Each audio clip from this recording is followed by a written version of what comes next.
It's strange how quickly a dream can turn into pressure. You work so hard to escape the version of life that almost broke you. And then one day, you realize you might be building a new kind of prison, just with better lighting and nicer words. Some people don't burn out when they're failing. They burn out when they're finally winning. And this is one of those stories. Elliot didn't come from power. He came from survival. When people saw him years later, they called him disciplined, driven, focused. They saw the promotions, the long hours, the results, the visible success. What they didn't see was the version of Elliot who used to sit in his car after work before going inside, because he didn't want his family to see how exhausted he was. They didn't see the version of him who questioned if he was smart enough, capable enough, strong enough. So when things finally started working, he promised himself one thing: I will never go back. At first, it felt beautiful. Late nights weren't heavy, they were exciting. Early mornings weren't painful, they were purposeful. Sacrifice felt noble.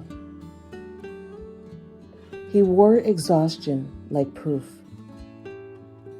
But slowly, quietly, something shifted. His phone became his alarm and his anchor. If he wasn't checking emails, he felt anxious. If he wasn't planning, he felt behind. If he rested, he felt guilty. He didn't notice when the joy turned into pressure. He didn't notice when passion turned into fear. The fear was simple. What if this version of me disappears? What if I lose what I built? What if I slide backward? So he worked harder. He said yes to everything. He answered every message immediately.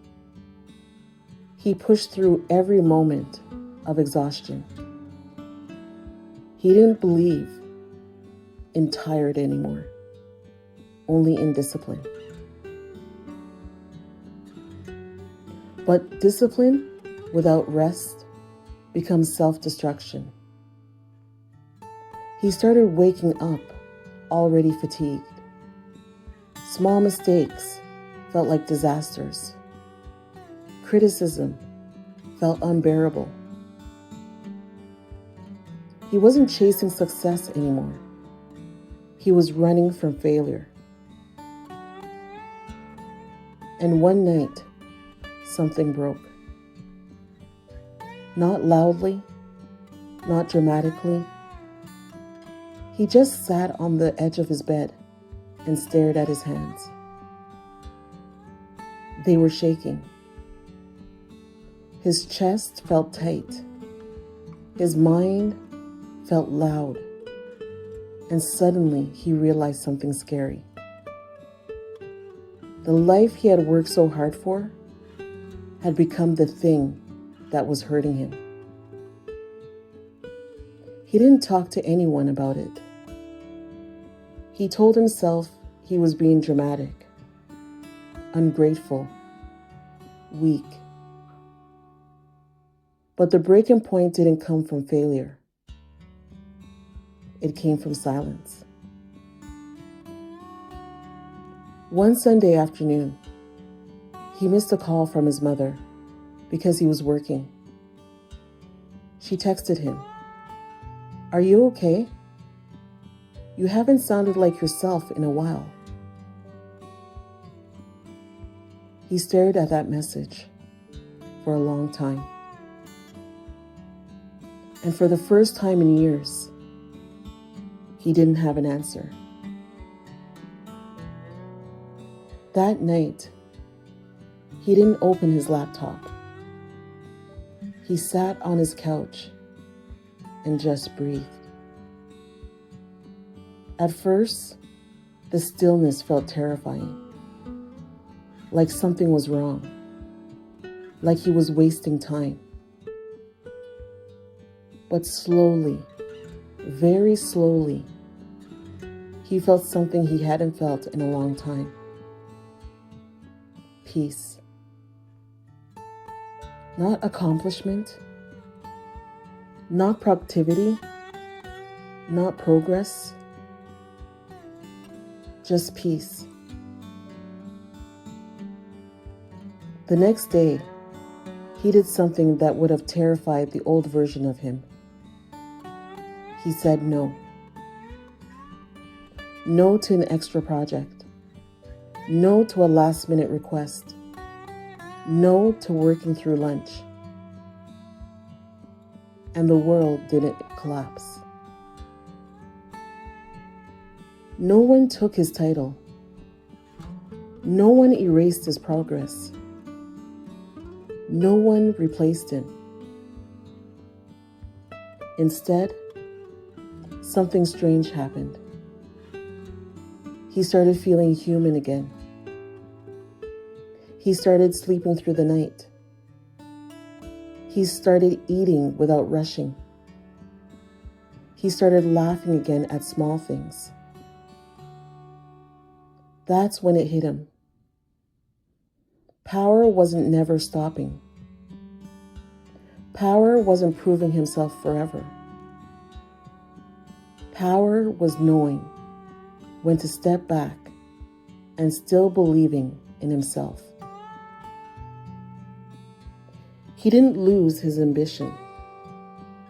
He didn't lose his drive. He lost the fear that told him he had to destroy himself to deserve what he built. He redefined success, not as exhaustion, not as perfection, but as sustainability. Peace that lasts. Work that doesn't steal your soul. A life you don't need to escape from. And the strangest part, he didn't become weaker. He became freer. If you've ever been feeling tired, not just in your body, but in your spirit, you are not broken. You are not lazy. You are not behind. You may just be carrying more than you were meant to hold alone. Real power isn't in how much you can endure. It's in knowing when you deserve rest. You don't lose your strength by pausing. You protect it. And sometimes, the most powerful thing you can do is stop trying to prove you deserve peace. Together, let's move from doubt to power, one story at a time.